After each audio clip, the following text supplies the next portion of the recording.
Bab 128. Karena tato.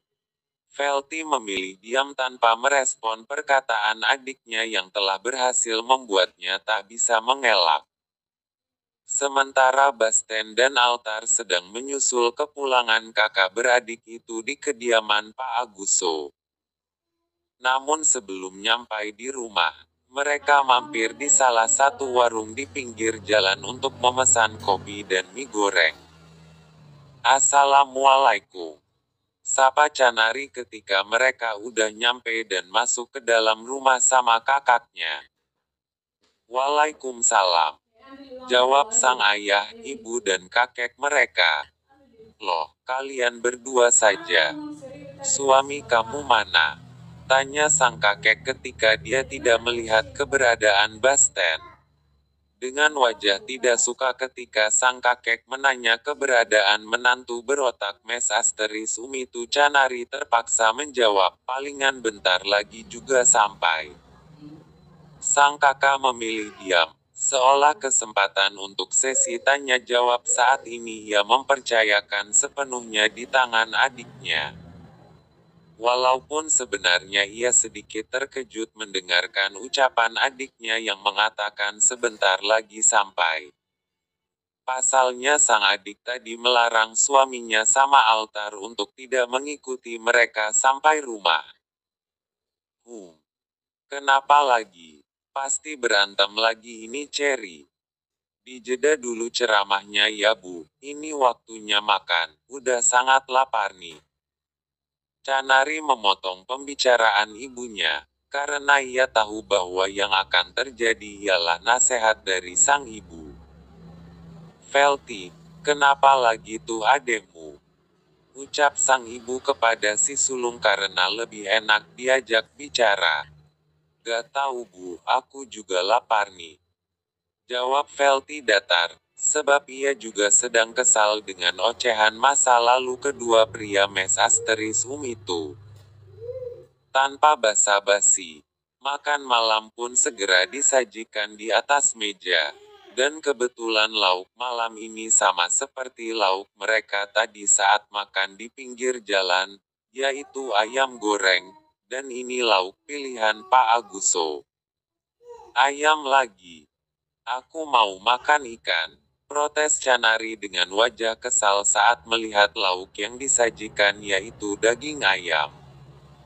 Aku juga mau ikan, sahut Velty sama kesalnya dengan adiknya, seolah mengingatkan mereka awal pertengkaran dengan pria yang telah mereka tinggalkan itu di tengah jalan.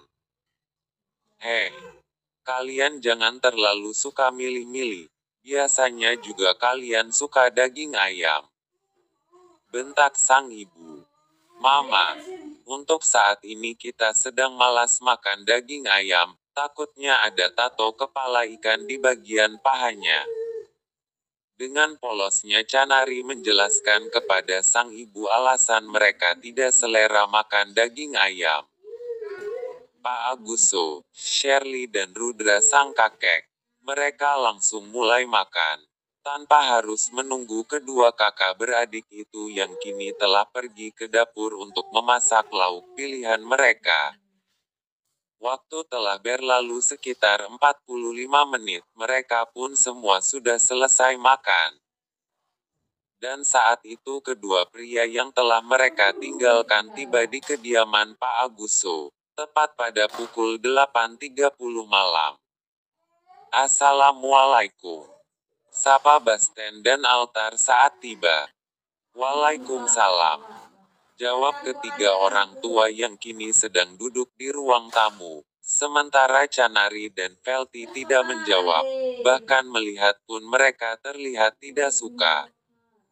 Kalian udah makan? Tanya Ibu Shirley. Udah Bu, jawab Altar. Oh, kirain belum. Karena ibu mau siapin makanan untuk kalian, soalnya tadi ibu udah masakin ayam. Ayam lagi, batin Basten. Dan saat itu ia kembali mengingat penyebab kenapa tiba-tiba wajah kedua kakak beradik itu kembali aneh. Dan yang lucunya, Mereka kembali tertawa saat mendengarkan lauk yang telah dimasak Ibu Shirley malam ini.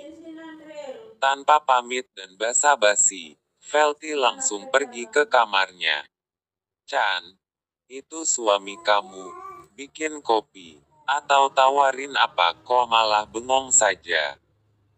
Perintah sang ibu kepada si bungsunya. "Kopi. Palingan kesini. Cuma numpang pipis bentar. Kalau suami kamu kesini cuma mau mampir pipis, terus si Altar kesini mau ngapain? Apa mau minta susu hangat?" tanya sang ibu, seolah meminta kejelasan dari putri bungsunya. Wah, batin Altar. Mendengarkan ucapan Ibu Shirley, otak Altar kembali mengingat kejadian yang telah terjadi hari ini antara dirinya dengan Velty. Sebab kenyamanan saat kedua gunung kembar Velty tadi menempel di dadanya, sentuhan itu telah berhasil membuat dirinya tak sabar memastikan sebesar apa ukuran gunung indah itu milik si Velty. Dan di waktu yang bersamaan, Velty keluar dari kamarnya, dengan wajah yang sangat cantik dan sangat terlihat merontokkan iman, ditambah dengan dasternya yang ia kenakan sangat menggoda iman. Andaikan saja Altar dan Velty memiliki sebuah status yang jelas, pasti saat ini lebih cocok jika ia bercocok tanam dengan si janda muda cantik dan sek asteris si itu. Sesampainya di situ, Velty langsung duduk di samping ibunya dan ikut menonton televisi. Hati Altar sangat terasa dicampakkan ketika melihat wajah Velty tidak nyaman melihat keberadaannya di sana, bahkan tak pernah memandanginya sejak dari tadi. "Kali ini kamu marah karena apa?" Setelah beberapa menit kemudian, sang ibu kembali membuka ruang obrolan dengan Canary. "Karena tato kepala ikan di bagian paha," jawab Canary dan Velty kompak. Lanjut ke bab berikutnya.